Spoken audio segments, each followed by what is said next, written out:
বিজানে নয়কো আমার আপন মনে সবার যেথায় আপন তুমি হে প্রিয়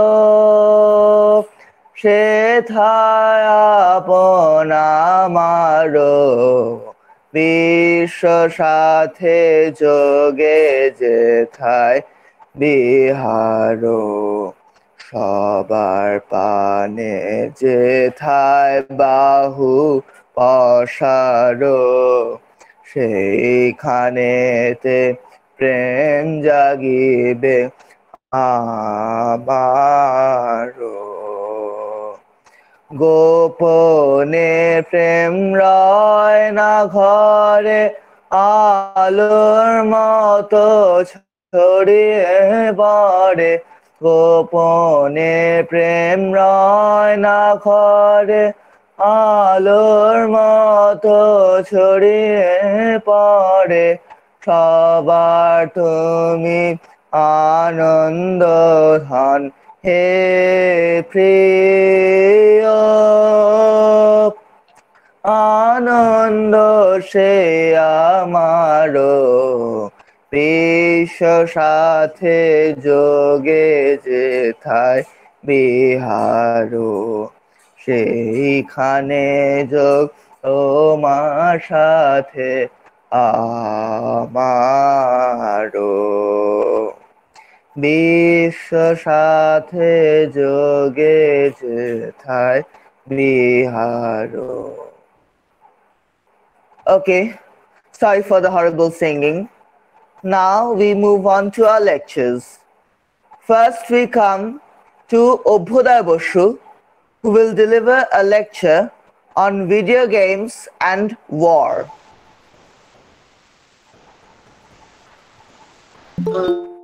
Okay, so am I audible? Okay, Yes, you are. You are. So it's a bit of a jump from Tego to video games, but here goes nothing. Video games and war, a short discourse. Excuse me when I share my screen.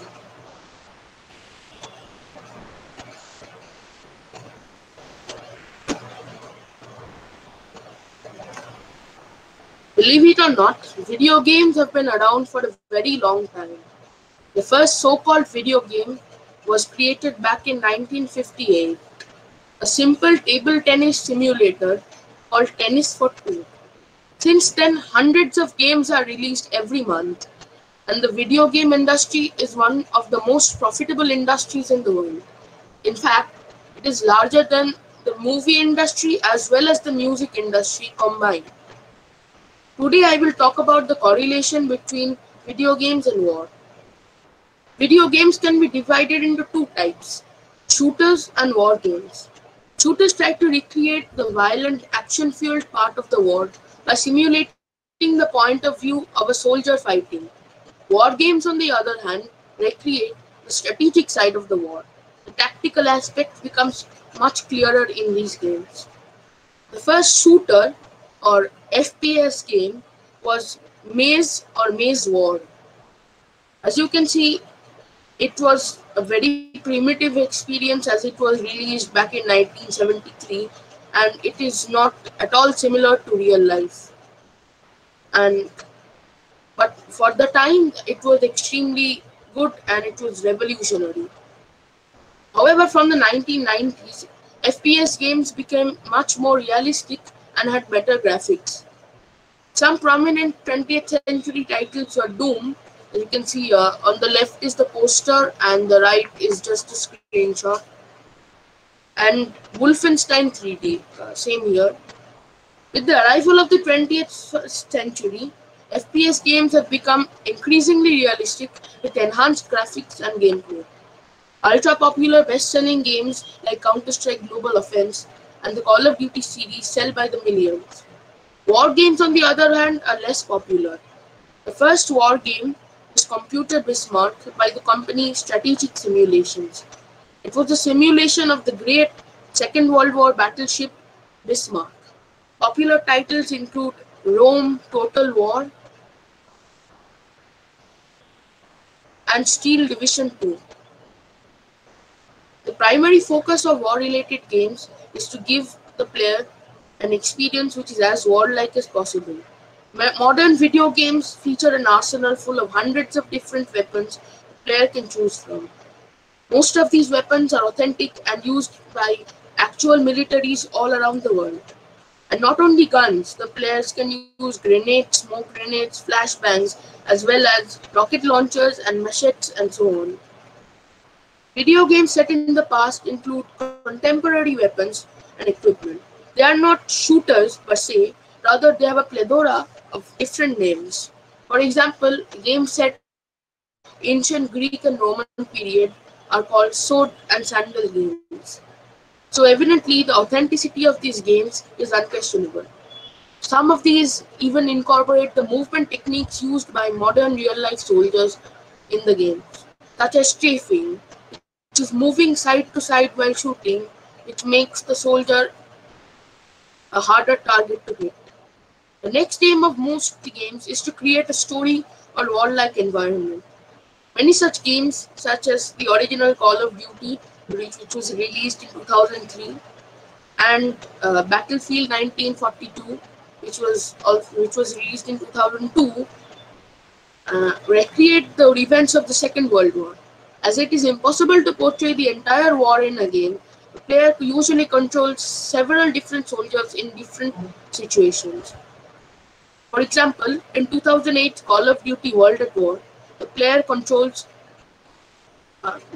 in Call of Duty World at War, the player controls three different characters in many different locations. There is a tank battle, a dogfight, and several gunfights throughout the game. Other games like Counter-Strike Global Offensive and Rainbow Six Siege feature a different environment. CS:GO depicts the fight between terrorists and counter-terrorists.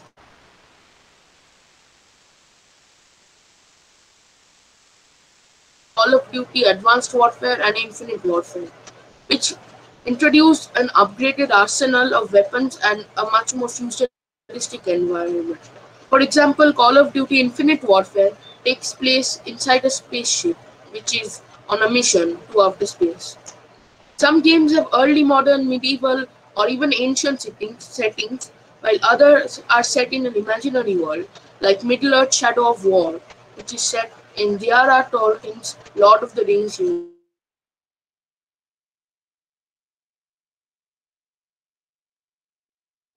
Has sold over 500 million copies, including over 200 million in the latest assignment, Call of Duty Mobile. These games have a wide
Sports games are not a substitute for actual sports, instead a supplement.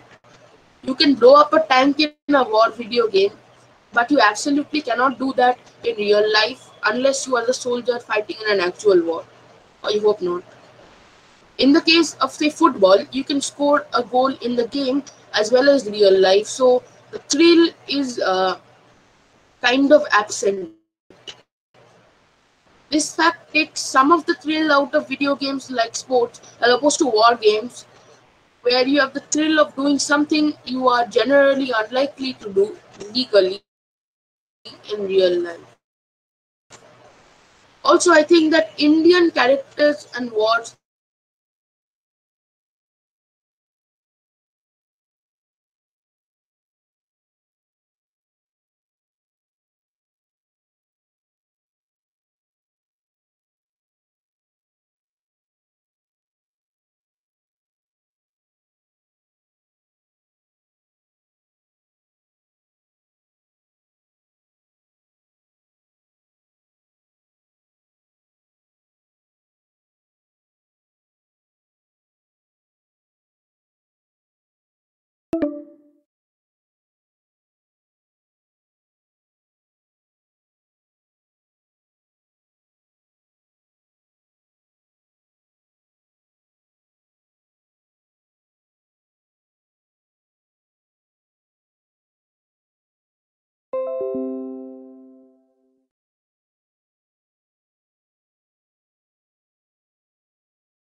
Americans and the British, who are the stereotypical good guys, and the Germans, who are seen as merciless people who are depicted as evil. Of course, this is only in the World War One and Two games. That is why we as Indians play these games with a certain degree of emotional detachment and do not really take them personally. Had the setting been something like the Kargil War and the characters been Indians, we as Indians would have renewed enthusiasm and rigor. You can also learn a great deal from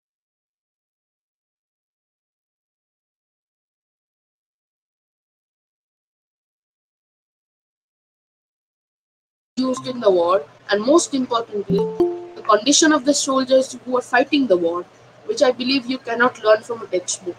I, for instance, learned more about the Second World War by playing Call of Duty World at War than I did by reading my textbook. In conclusion, war and video games have had a long and successful relationship which continues to the day. As an avid video game player and enthusiast myself, war video games hold a special place in my heart. I love playing them and will try to continue to do so in the foreseeable future. Thank you.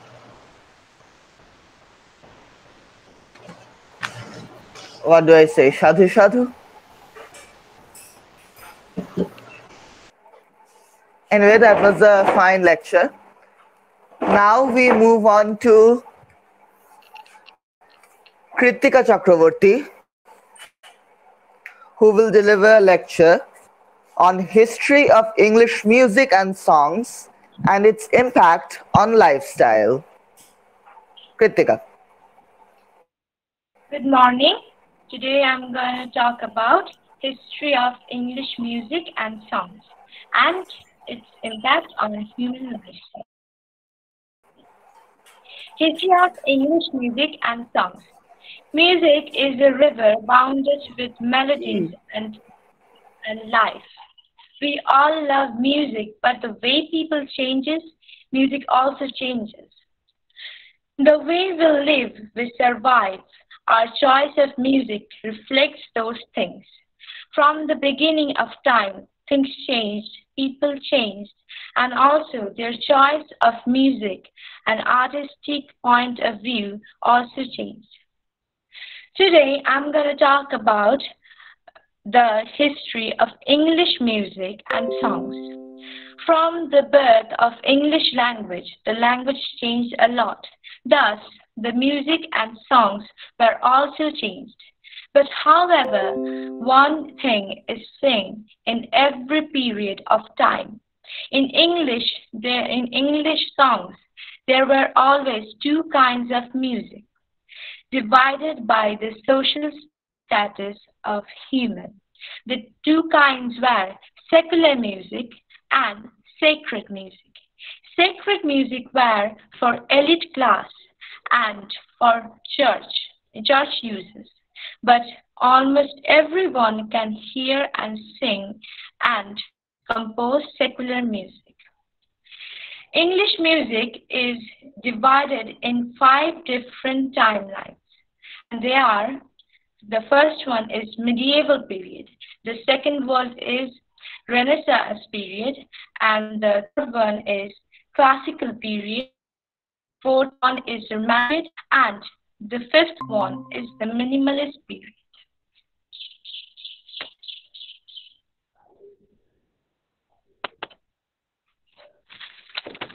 Medieval period. By timeline, medieval English music is divided into three parts.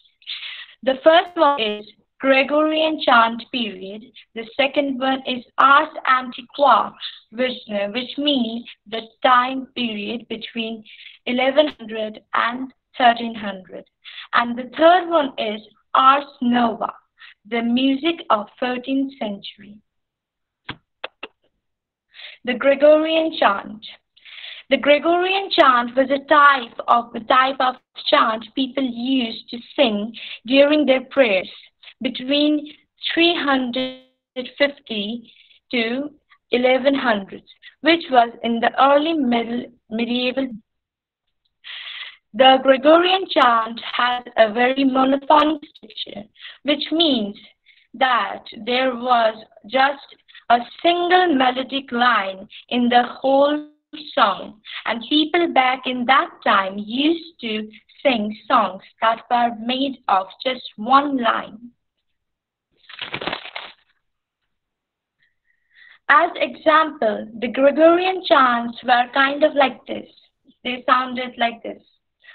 Da-da, da-da, da-da, da-da. So those chants kind of sound like this, and some people might find it a little bit of funny. They sound like this.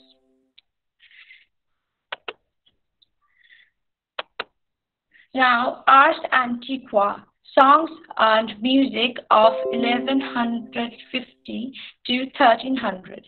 Before 11th century, most of the songs were monophonic. There were only one line in every song, and the songs were so plain. But in the 11th century, the church felt that they need to create something new. They need to create new songs, but the new songs should be recreated from the old monophonical music.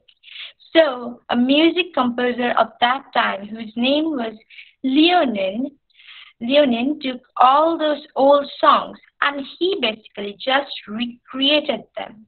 He was one of the first English music composers and the inventor of polyphonic music. So, polyphony songs are basically those songs that include various parts, and each of the parts have its own melody. So the difference between Ars Antiqua period and Gregorian chant period was in Gregorian chant period, people used to sing monophonic melodic line and was so plain. But in Ars Antiqua period, music became polyphonic, which means the song started having melodic parts. There were also other kinds of music, such as carols, derived from Old French word caroler, Back in that time, carols were considered as dance songs. Later in the 13th century, their use expanded as processional songs sung during festivals such as Advent, Easter, Christmas. And then there were ballads. A ballad is basically a narrative song, what we call in Bengali Kapogatha. Their theme and function were actually originated from Scandinavian and German culture of storytelling.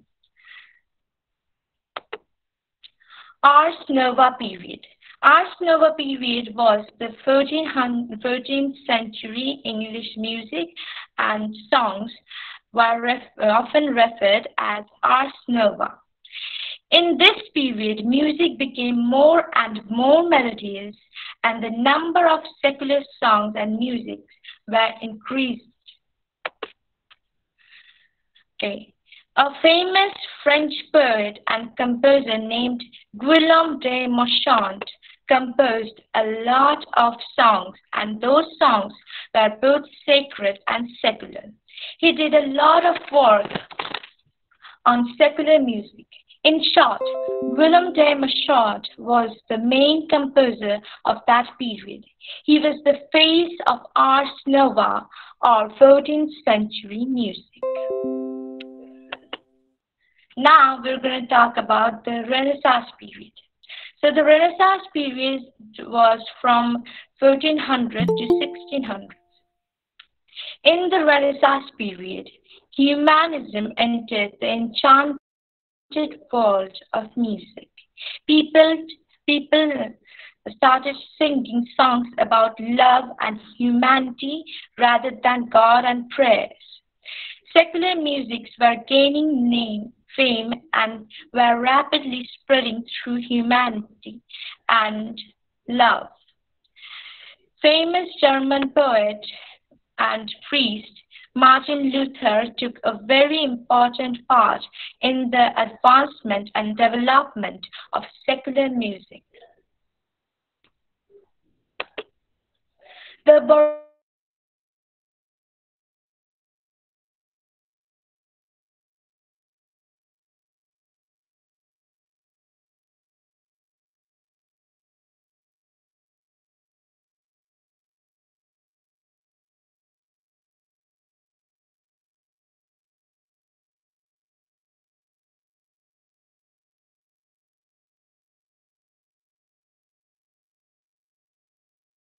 This period is one of the most musical periods in the history of English music. The Baroque period was surrounded by loads of instrumental works. Classical music and romantic music was also in them. Secular musics were rapidly developing. There were secular songs also in the Renaissance period, but it became more widespread. Madrigal was a type of secular music. It was used for entertainment and in various parties. Madrigal includes birthday songs, wedding songs, love songs, and also funny songs for parties. And one of our very known songs is London Bridge is falling down, falling down, falling down is also a madrigal. It was invented in the 1600s, and it was a madrigal, and it was a adult song, not a kid's rhyme. So basically, in the Baroque period, music became more of a source of entertainment rather than a way of worship. More light-hearted songs started to invent from this period, but the greatest achievement in Baroque period was recreating the old Greek culture of opera. So some people might don't know what is Baroque period, but obviously have heard the name of at least one of those music composers from the Baroque period. Baroque period is mostly known by the faces of these music composers: Johann Sebastian Bach, George Frideric Handel, and Henry Purcell were some of those main music composers of this period. The Classical period, 1750s to 1800s,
was mostly inspired by Beethoven. The music composers from this period were less concerned with entertaining their audiences and more into fulfilling their own musical dreams. Staples of the Romantic period included a large orchestras, which includes instruments like drum, harps, and bells. Rules of Romantic music were usually longer. This expresses the deeper emotion and connection between the composers and their art. Now, the jazz. The jazz period was also known as minimalism period because in this period music became more minimal. So the jazz period is basically the 1920s, 1930s, 1930s, and 1950s. Jazz music was popularized in the late 1910s. And till this date, we sing jazz songs. A lot of people, even myself, I just love jazz.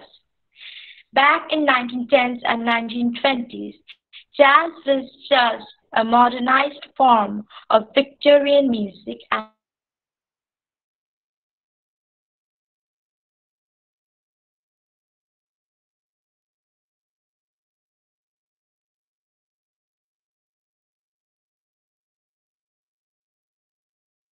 high above the clouds, high, high above the hills. And this also might find, some people might find this a little bit funny or boring, but yeah, it was the 1920s music. And then the music, a song from 1930s sounds like sounds like somewhere over the rainbow, way up high. And the song from 1950 sounds like raindrops on roses, on whiskers on kittens, mumble and make songs of happiness.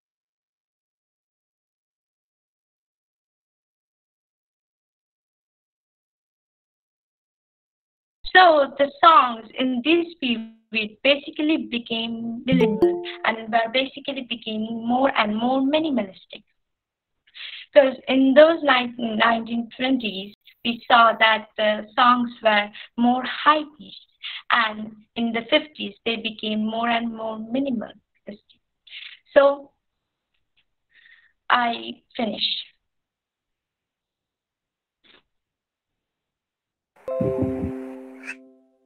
Sadhu, sadhu. Now, I forgot with the last lecture that if anyone has any questions on any two of these lectures, please tell us.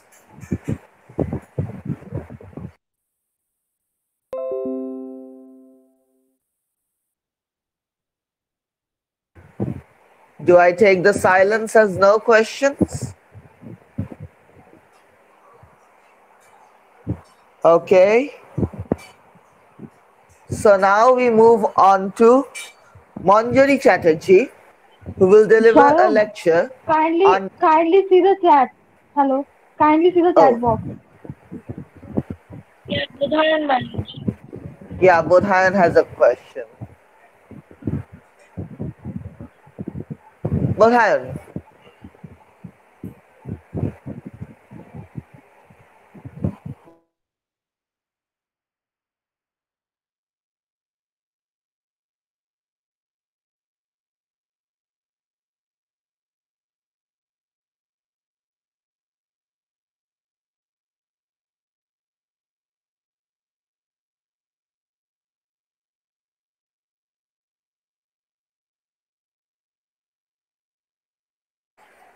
That is one of the games I've played. It is actually my favorite World War II game. So one of the things you learn is the condition of the soldiers. So usually in textbooks, it seems as if the soldiers are glorious as and the war is glorious, but in the game you realize that it is just fighting and blood everywhere, and it is actually very sad. So I think that is one of the things you realize from playing games like this. Uh, Anything else?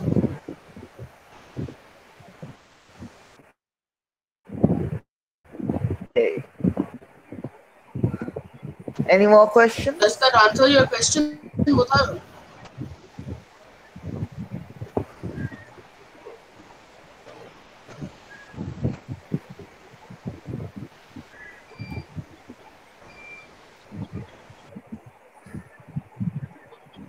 I think there's no more question there. Yeah. So now, So shall I start? okay, let me announce. We are going to Yeah. Manjari Chatterjee, who will deliver a lecture on the importance of yoga. So good morning everyone presented here. I am Manjari Chatterjee from Pathovan Vishwabharati. So today's my topic is the importance of yoga in our daily life. So please allow me to share the screen.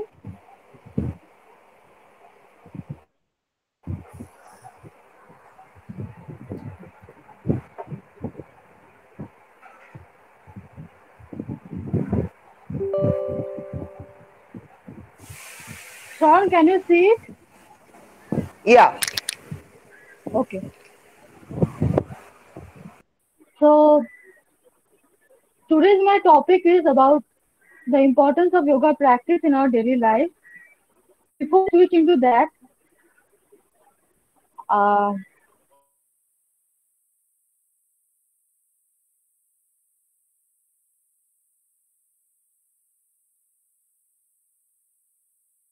physical exercise means the regular movements of the different limbs of our body. It helps our muscles and nerves work properly. It helps us to breathe more deeply and get more air into our lungs. It also promotes blood flow inside our body. Diseases such as heart blockage, diabetes, asthma, back pain, arthritis, etc. can be prevented if one exercises regularly.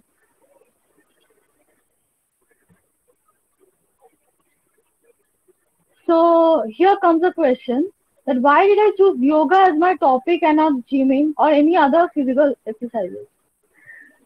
So the thing that attracted me the most in this topic is that yoga exercise is something that controls an individual's mind, body, as well as soul.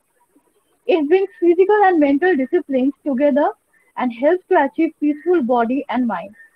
It also helps in increasing flexibility, muscle strength, and body tone without causing any harmful effects in our body. Whereas there are many disadvantages of joining a gym. According to the study, the most common causes are overexertion, bad technique of doing unnatural exercises, and injuries caused by free weight section and cardio section.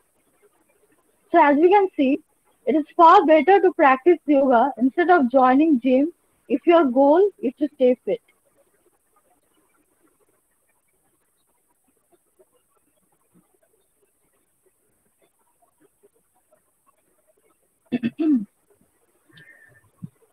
So now I'll be talking about the advantages of doing yoga. So before that, I would like to say that the word yoga originates from the Sanskrit word yog. The practice of yoga has been thought to date back to pre-Vedic Indian traditions, possibly in the Indus Valley civilization around 3000 BCE. Yoga is also mentioned in the Rig Veda and Upanishads.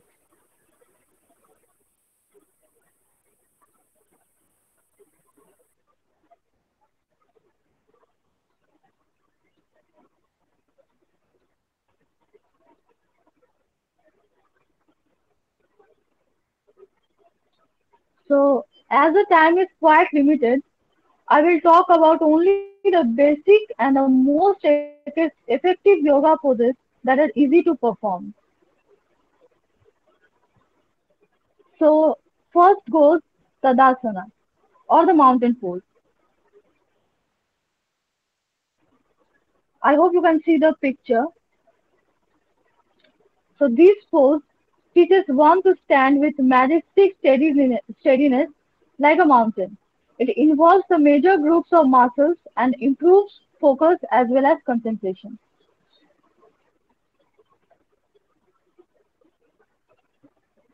The second is Vrikshasana or the tree pose.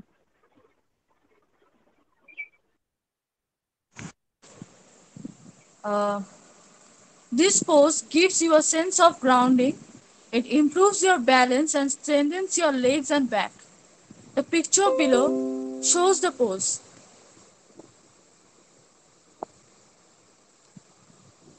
And the third one is Adha Mukha Savasana, downward facing dog pose.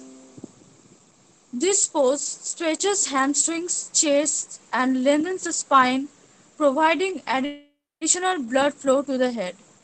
It will leave you feeling energized. So kindly see the picture below.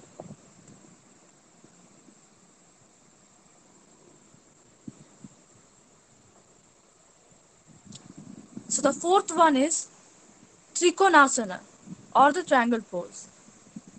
It stretches the legs and torso, mobilizes the hips, and promotes deep breathing, leaving one with enlivening effects. And here goes the picture.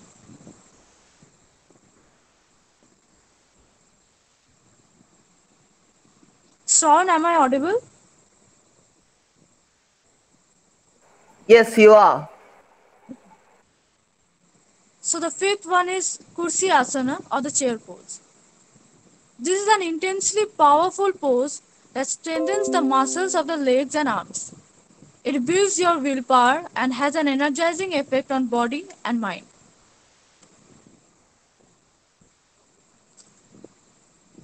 The sixth one is Naukasana or the boat pose. It tightens the abdominal muscles and strengthens shoulders and upper back. It leaves the practitioner with a sense of stability.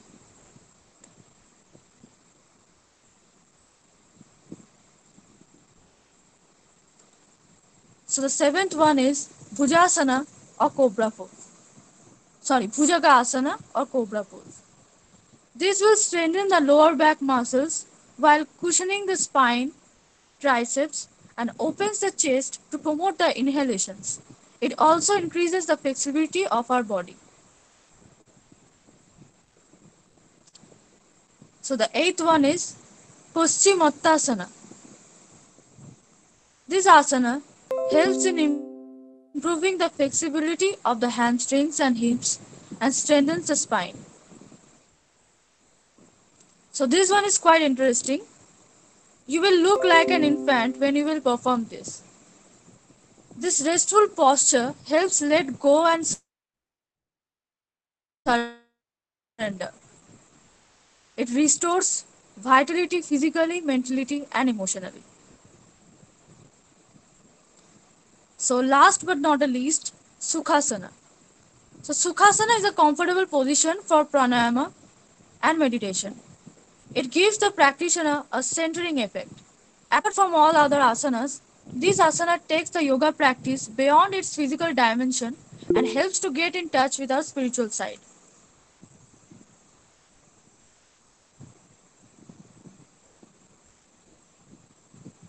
So here comes another question, that why yoga is important for our daily lives. So man is a physical, mental and spiritual being. Yoga helps promote a balanced development of all these three. Other forms of physical exercises like aerobics assure only physical well-being. They have little to do with the development of the spiritual or astral body. But yogic exercises recharge the body and cosmic energy and facilitates it. So it promotes self-healing. It removes negative blocks from the mind and toxics from our body. Enhances personal power to live with greater awareness. It helps in attention, focus, and concentration, especially important for children. It reduces stress and tension in the physical body by activating the parasympathetic nervous system. It helps to grow better relationships, so the aspirant feels rejuvenated and energized. Thus, yoga bestows upon every aspirant the powers to control body and mind.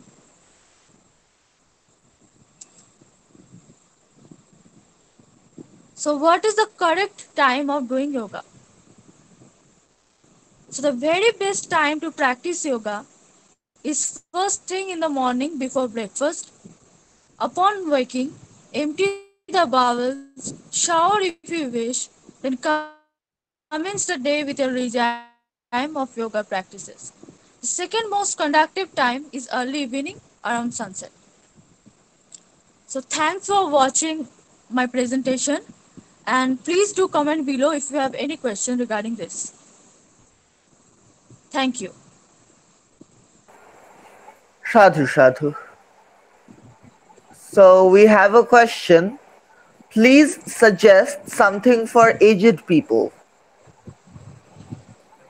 Okay, so this 10 basics yoga steps, poses that I've shown you, uh, they are both efficient for the younger people or the aged people. So this is applicable for both ages.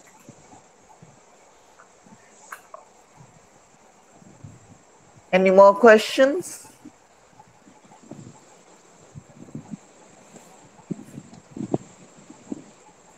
Does anyone need to consult a doctor before starting yoga?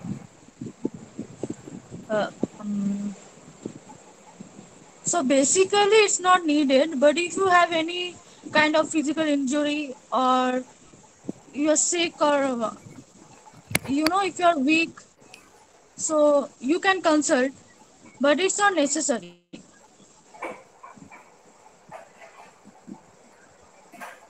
Any more questions?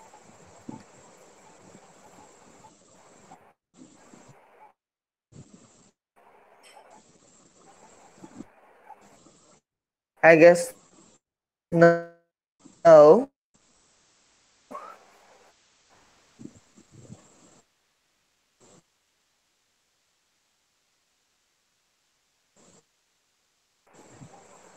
So we move on to our next lecturer. Present my screen. He-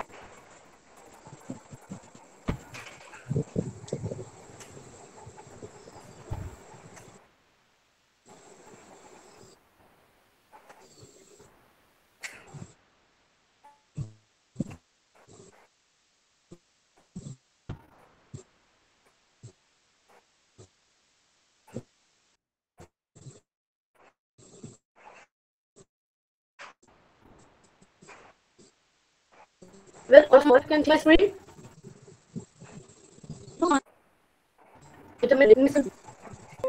Hello, good morning to Hello. all in the east and good evening to all who are in the west. Today my topic is artifacts of Malda Museum. Malda is a city as well as a district in the northern part of West Bengal, India. Here the museum.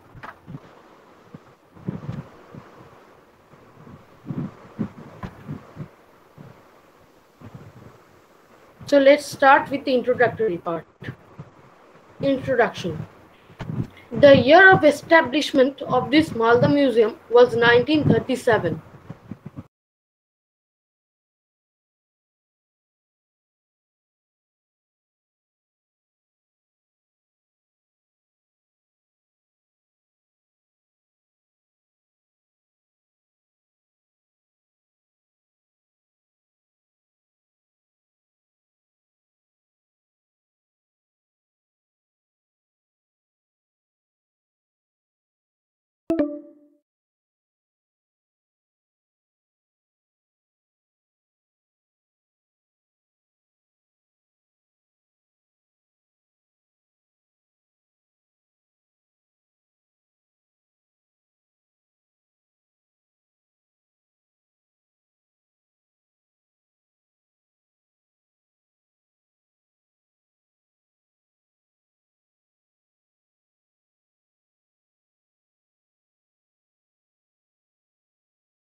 it is a very, very unique experience.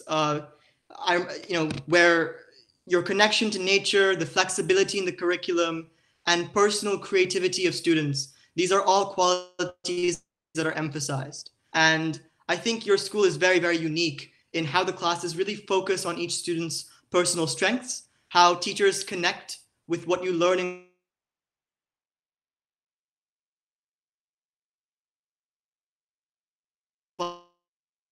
class.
There are other requirements in the application process in America to judge you past your marks and more as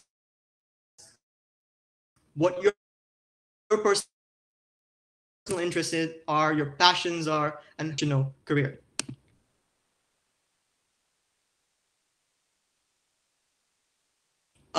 So college applications, but usually these statements are focused on your subject of interest, why you want to attend the university, very matter-of-fact things to do within the parameters of traditional education. But in America, your personal statement is supposed to bring out who you are as a person. So it can be written humorously, it can focus on a certain experience you've had in the past, it can be structured like a narrative, you can focus on your passion.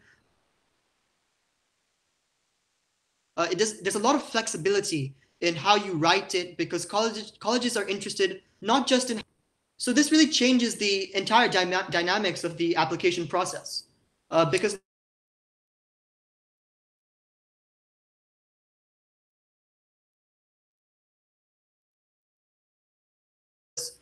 here in America and in New York is community service.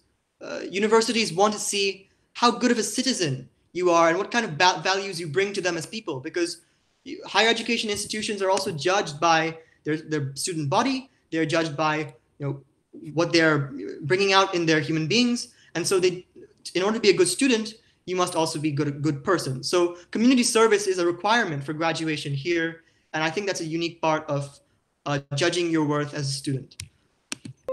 So in order to meet all of these different requirements of the college admissions process, primary schooling here in America and high schools here in America, they have to meet a lot of different parameters. They can't just be examining, and they can't just be testing and looking at your marks, because a lot more matters. They're looking at your growth, your interests, where you want to go in the future, your passions. So there's a much wider range of things to be explored during your time in school. And so the curriculums have to be designed in different ways. In order to show how students have grown and broadened their minds and developed these special interests. Schools in the US have to prepare kids differently. So they're focused really on helping us to apply the knowledge that we learn in our classes rather than just testing them on exams. They want to see how we can use what we learn to develop projects and ideas, because in the real world, the application of your skills matters. In your careers, how you apply the skills you learn in school is really of interest, not just your knowledge of those skills. So simply examining those skills and testing those skills and seeing your proficiency in them doesn't actually indicate whether you know how to apply those skills to the real world. So I'll give you some examples of how these, how we apply what we learn in our classes. Let me just share my screen and I'll show you an example from class. So in our, here we go. So in our math class,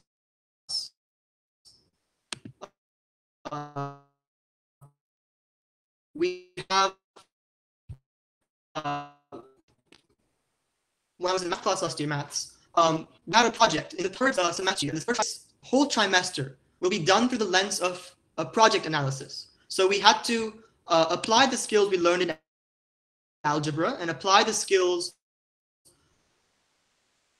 we learned in maths to a real world problem and use our math skills to explain the student loan crisis here in America, where people going to college are taking out massive loans because of the cost of college, and there's a crisis where we have $1.8 trillion in U.S. student debt. So I used algebra and I used inductive analysis. As you can see here, I used formulas in order to explain the student loan crisis. I made graphs. I explained different theories in finance. I modeled using graphs and using different computer programs, student debt repayment options to show like how much you can have in savings depending on which repayment plan you choose. So I explored many different aspects of a real world problem using the maths we learned in class. And there are other examples of this, obviously. My twin sister, Gia, she used algebra and trigonometry and physics to explain the perfect tennis serve. And so that was another very creative project in our math class. And even though they got rid of examinations and they got rid of grades in that third trimester of our school year in the maths class, it didn't mean that students were any less driven. Students produced really amazing projects that linked what they learned in class to the real world. There were projects to do with the maths behind earthquakes and showing how logarithmic scales link to earthquakes and natural disasters. There were even math projects related to music to show how you can make compositions mathematically and still have beautiful compositions, but using maths and algebra. So there was really a really creative aspect that we don't always think is there in maths. But I thought that was a great example of applying the knowledge we learned in class. Another example of this is our history class. Last year in history class, one of the topics was world religions. And so we didn't just learn about the history of religions. It wasn't about mugging up dates or when this event occurred. It was about our understanding of other people's and our own personal understanding and conversing through debate. So they made us learn in a very hands-on way in history class. We visited mosques, we visited churches, we visited synagogues, and even Hindu temples here in New York. And we talked to priests, we talked to rabbis, we talked to imams, and learned about their understanding of their faith.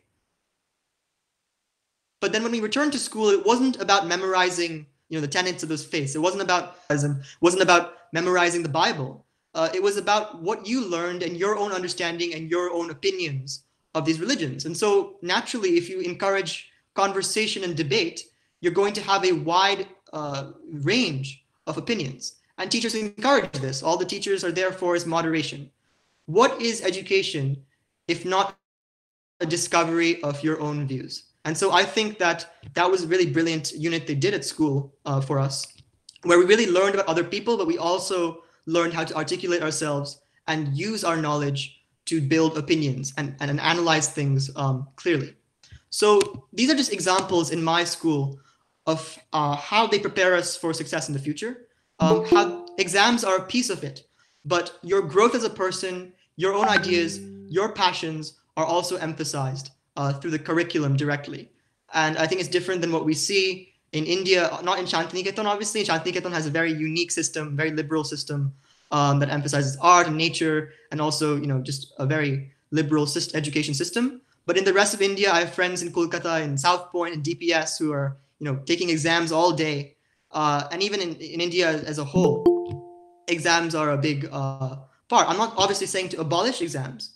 Exams are an important way of, measuring, how much you've memorized, how much you've paid attention in class. It's a universal standard that's good at testing who's good at academics. You should study for your exams, obviously, but it's only a piece. It's not what we are as students. We all have different passions. We all have different strengths.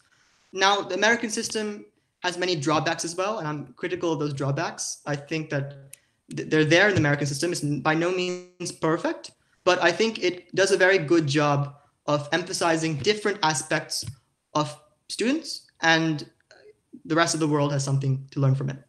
Thank you.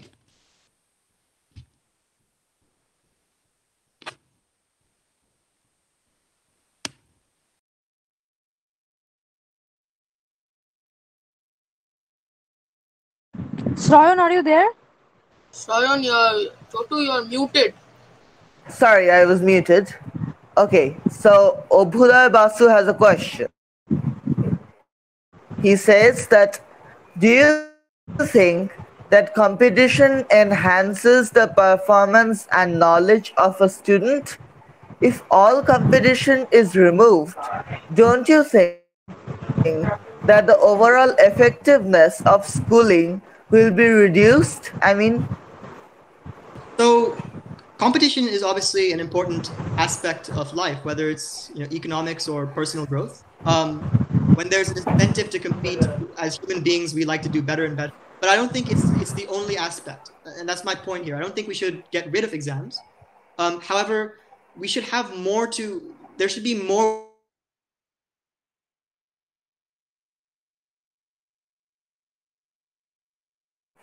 What you are as a person, or your passions, or your interests, or even whether you're capable of the subject.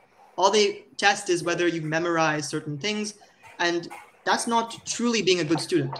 So I think competition is a part of it, but also your own interest, your own willingness to grow.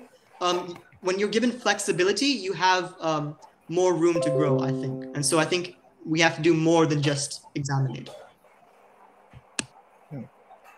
Bodhan Banerjee has a question.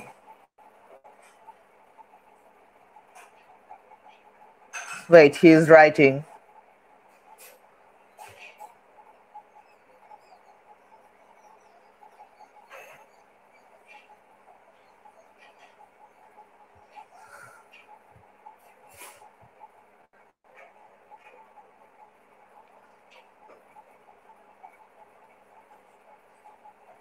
What techniques we can use in place of exams? From Shamriddha Chaudhuri. I think that presentations are a very, very good supplement to exams. So presentations like this one, like we're having lectures right now, actually display, whether you have a broad understanding of the topic that you're studying. And they're done a lot in our school in every subject, whether I've shown you in maths or in history or even English. Getting up in front of the class and presenting is a very useful technique in showing how much you've understood as a student. You get a lot of freedom in what you want to show your classmates. And it emphasizes personal intelligence rather than just mugging facts up. How are the exams taken in your school? So my school does have exams. Actually, it's funny. My school does have a lot of exams. We have regular exams every week. We have some kind of quiz or exam in every subject. And that's just a test that you're keeping up with the content, and it's kind of an incentive for people to not slack off and listen to what their teachers are saying. Exams are like anywhere else. They give us paper exams. We have to study for those exams. We have a certain amount of content in those exams. We take the exams. But the exams are not the sole part of our education, and they're not the main part of our education. And I think that's a net surplus for us. What is your opinion about open book examination? It really depends on the subject, I think.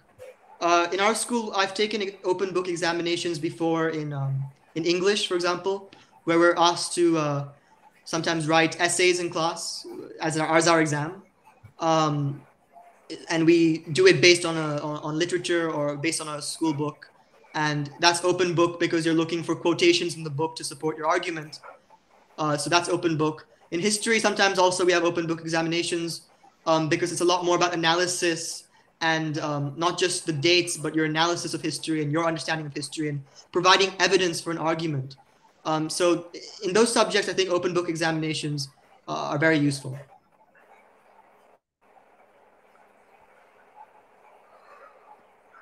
Well, I suppose that's the end of the questions.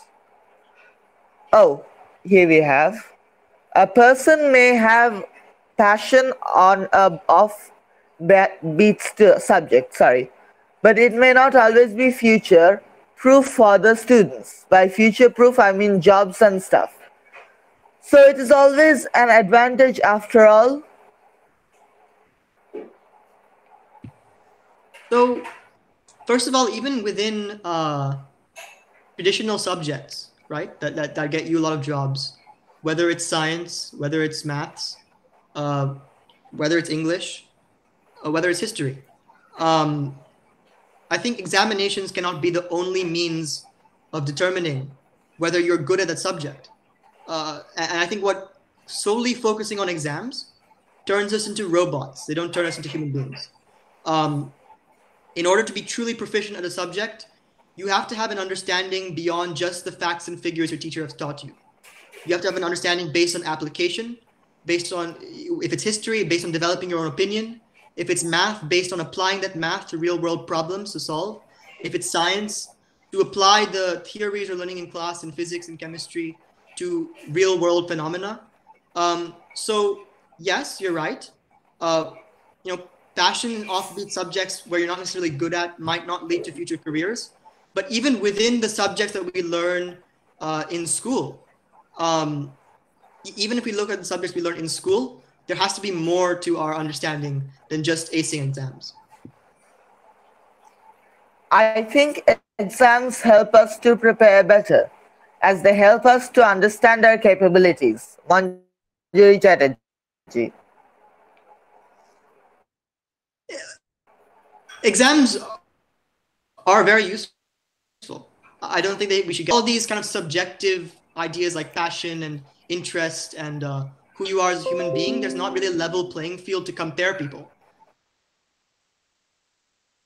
to show how proficient you are at academics. But it's only my argument is that it's only one part of that. There has to be more than that. Exams are certainly very useful. They do help us to prepare. They, inspire diligence and qualities like, studying, being focused. And that's definitely a plus of them, but they can't be the only thing. And that is the last question. How do your parents look back on schooling in India in their time? So my mom went to Pattabhavan in Shantiniketan and then in Kolkata, which are, obviously different, even though the philosophy behind both schools are the same. In Kolkata, obviously, the urban environment changes how you are schooled. My mom looks back very fondly on her days in Shantiniketan. And even today, the reason why we go back and she wants us to do classes in Pattabhavan in the summers when we're available is because it's a very holistic way of learning. It keeps systems in the world, and she looks back very fondly on her days in Pattabhavan. My dad, I also don't think he has any problems with his days in school. He was a very he was a very studious person. He studied a lot for exams, did well in exams. And even today, he still tells me to do well in exams because, ultimately being good at exams is never a bad thing. It's always a good thing. It's always good to be diligent. It's always good to show up as having good marks. But, they do say that they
for whatever reason, and there are other interests that they have.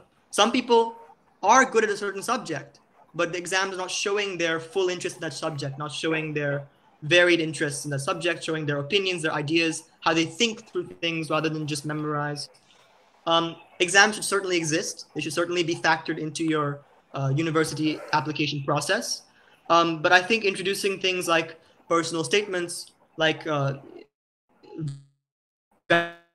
valuing the experiences you've had in the past, like research projects, these kind of things that kind of are very academic explorations but are beyond just marks, would be useful for people in India, and I don't think are impossible to implement at all, even if the population is large. Another one. You said your school has exams as well.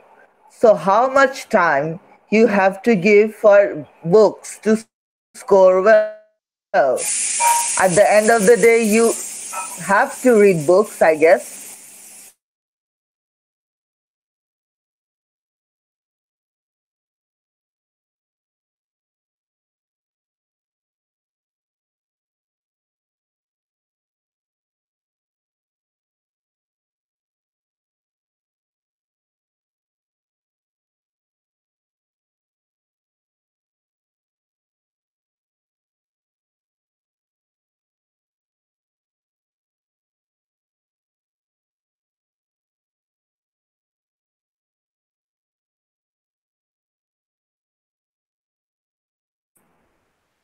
Of work per se, we're very busy.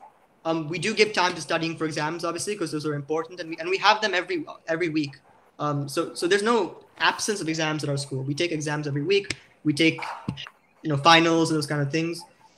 But in addition, it's not the only thing. There are additional aspects, and that's there in Shantiniketan as well. Shantiniketan schooling is not only exams. That's why they're unique. But it's also part of the wider Indian system, because at the end of the day, in class 12, you are judged based on your exams when you apply to universities. Okay. So now let us move on to the final lecture. The lecture given by myself. So let's get started. My study is on, my lecture is a study on the world's coats of arms. So here we go. Can you see anything? Not yet. Not yet. Yeah, now we can see. Visible. Now Okay. it's visible. Yes, we can see now. So Okay. Silence, silence. Order. So, every country in the world has its own coat of arms. A country has three patriotic symbols major: a flag, a coat of arms, and a national anthem.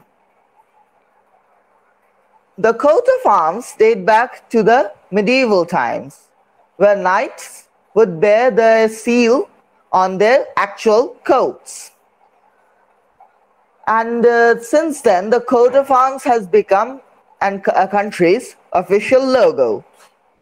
Well, because the European monarchies had a special family crest.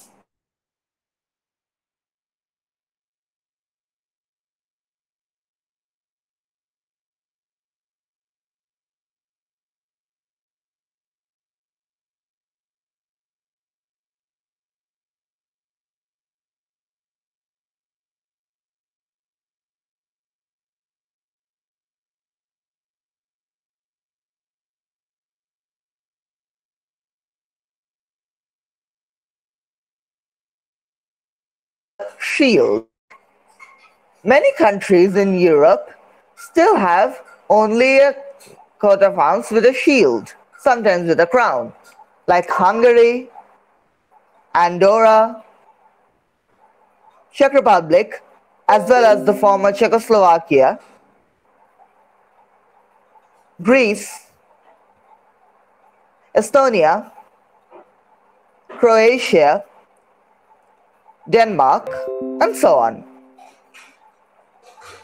We have sometimes two animals on both sides of the shield. The most famous is lions, like the ones in UK, Holland, Bulgaria, Sweden. So anyway, I guess my presentation is not working, but never mind. But that's we have lions, but then we have some local animals who the countries who adopted some their own animals. Like the Australian one has a kangaroo and an ostrich. Malaysia has tigers. Trinidad and Tobago has birds. Grenada has a bird and an anteater. Botswana has zebras. Mauritius has a dodo, and so on.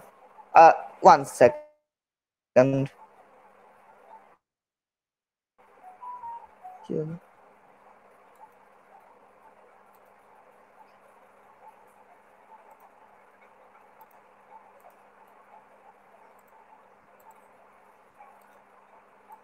Can you see it now?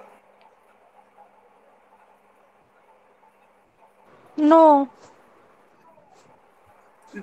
Never mind, let's continue. Some even put human figures in their coat of arms. No. Like Tanzania. Yeah? I can't see your screen. No need to see, just listen to me, okay? So, just as I said, some countries have human figures like Tanzania, Fiji, Monaco, Jamaica, Suriname, and so on. Someone is making a lot of noise. আমি দেখতে পাচ্ছি না কি হলো এটা?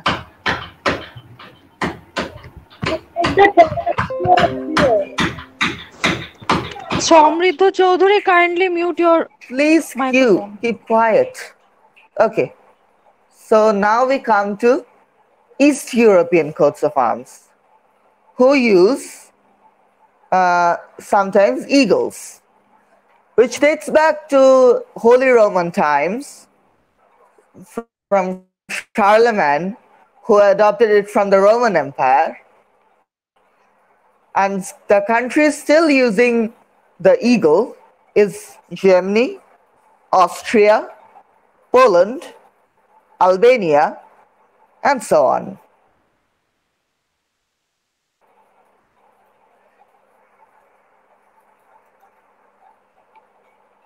Now we come to the topic of circular coats of arms. These coats of arms are adopted by those countries who are not so, monarchy loving, like America, Paraguay, Madagascar, Mexico, Qatar, Bangladesh, Nepal, Taiwan, and Bhutan, which perhaps has the most complicated coat of arms ever. Some countries who are or once were communists use several images like gears and wheat in their coats of arms, like USSR, former Uzbekistan, former Tajikistan, China, and Angola. Birds of prey is a symbol associated with Muhammad in the Middle East. So countries like UAE, Syria, Iraq, Egypt, Yemen use these eagle-based crests. Crossed swords is a very common feature in Middle East as well, like Saudi Arabia and Oman. And when Hirsch, the creator of Tintin, created a fictional country in the Middle East by the name of Kemed, he adopted a coat of arms for that country, and that was also with crossed swords. Then we have some other countries who use completely different, unique styles of coats of arms, like India, which uses the 200 BCE lion of Sarnath made by Ashoka the Great as their coat of arms, with the motto Satyameva Jayate. Thailand used the stylized Garuda as their coat of arms, which is a symbol of their king. Another country which uses their coat of arms as the symbol of their king is Japan. Japan uses a stylized chrysanthemum flower, which is a symbol of their emperor. Though we account the Japanese emperor as just another monarch like the others we have in the world, the Japanese think their emperor as a somewhat completely different, superior office which has no equivalent in the world. So they use their coat of arms. So there we have it, a study on the world's coat of arms. I would have been very pleased if I could have shown you these, but unfortunately, sometimes things don't work out so well. But I can only say that as long as we have passports and we have the coat of arms on it, the coat of arms will never be dethroned. Thank you.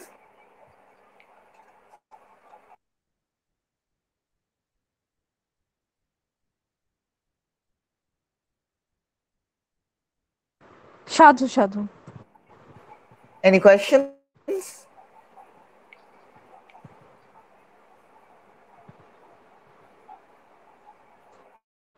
Well, I have one.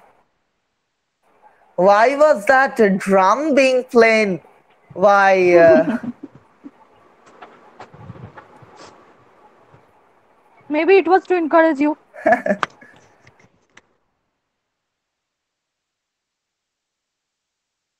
Well, a coat of arms changes many times. Like the Canadian one, which is almost a copy of the British, had been changed in 1952. The former countries or former Soviet republics who were communist, and when they broke up in 1991, they adopted their new coat of arms. So yes, a coat of arms can be changed. That's the answer of your question, Jian. Can you repeat the coat of arms of India once again? Well, The Indian coat of arms is derived from a statue made by Shashoka the Great in 200 BCE. It was the lion of Sharnath, and that symbol is used as the national coat of arms of the country with the letters Satyameva Jayate. It is known as the Ashok Stambha. I have a question. What is the difference between the coat of arms and an emblem of a country? It basically has no difference. But coat of arms is a much more formal type. You can say emblem or symbol or logo, but the coat of arms is, or sometimes even a company. Like say we say the coat of arms of the East India Company, so on. What these symbols means in various coat of arms. Well, that's an interesting question. These symbols can mean a lot of things. They can associate with religion, ideologies, traditions, and so on. I think that answers your question.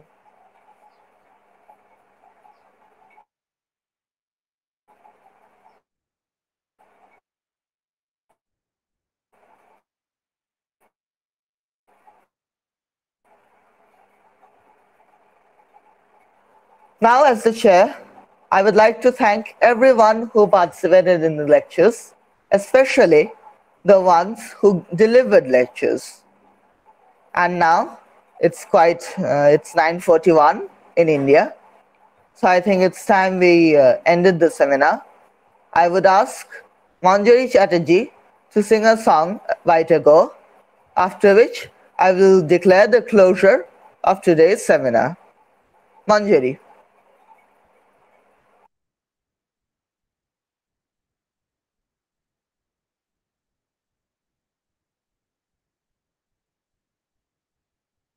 I think you will Manjari, have to unmute take her kar. place. Hello? Am I audible? You are. Hello? Yeah. Thank Yes, you, You Star, for are. giving me the opportunity. Yeah. Okay. জগত জোরে উদার সুরে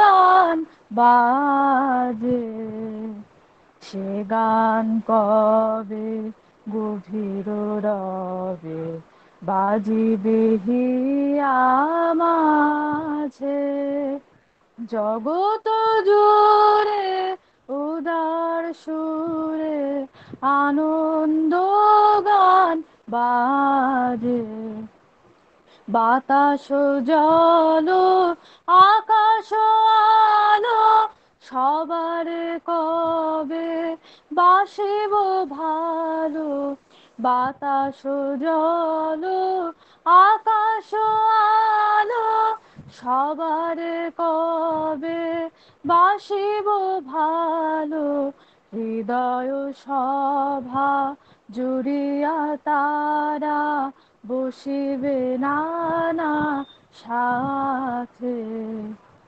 হৃদয় সভা জুড়িয়া তারা বসিবে নানা সাথে জগত জুড়ে উদার সুরে আনন্দ গান বাজে নয়ন দুটি মেলিলে কবে পরানো হবে তুষি যে পথ দিয়ে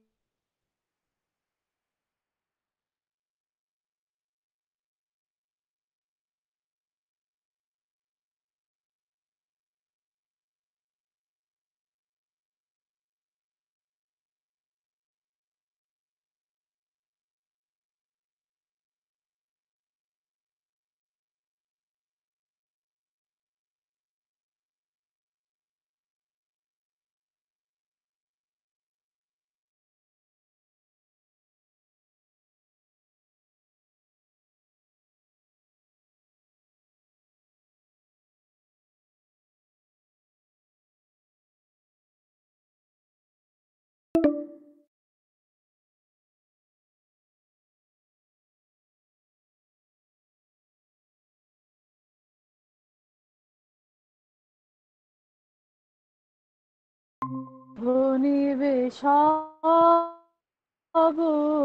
কাজে,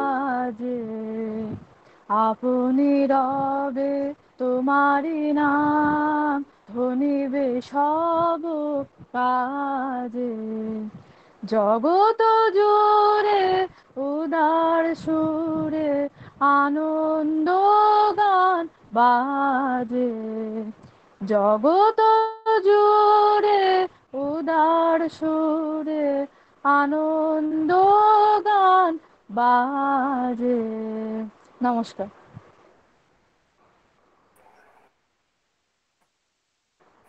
Sadhu, sadhu. I declare this seminar over.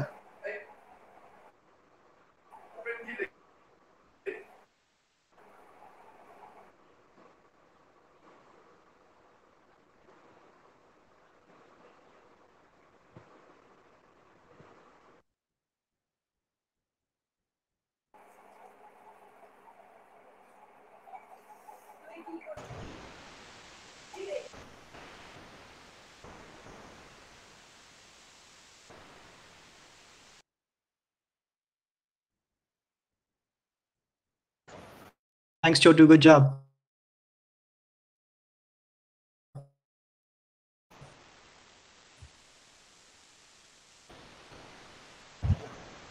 Thank you. It was very nice to seeing you after so long. Yeah. Thank you for the awkward silence.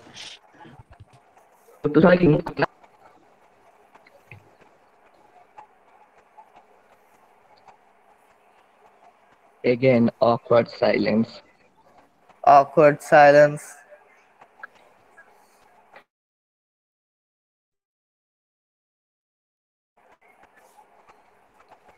Ta-da. Ta-da. Good morning, ma'am. Ma'am, how are you? Ma'am, you are muted. Ma'am, you are on mute. Yeah, I have unmuted it. Can you hear me? Yes, ma'am. Yeah, I was just typing a message. It was wonderful to hear these young, confident students. Very nice. So nice to see you all. Shabridho, you, wonderful, Abhuda. And I miss you all so much, I can't tell you. I'm sorry I was a little late. Being, holiday, like lockdown is a kind of holiday. So waking up a little late, then making tea for everybody. So I got a little late, but it was really wonderful. Wonderful. You're Thank you, ma'am, for attending. Yeah. Next time you have such a program, let me know a little bit in advance so I can plan my schedule accordingly. Thank you, ma'am. Okay, ma'am. Okay.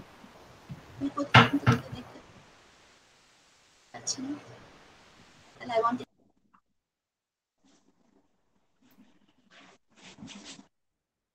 see you. We miss you so much.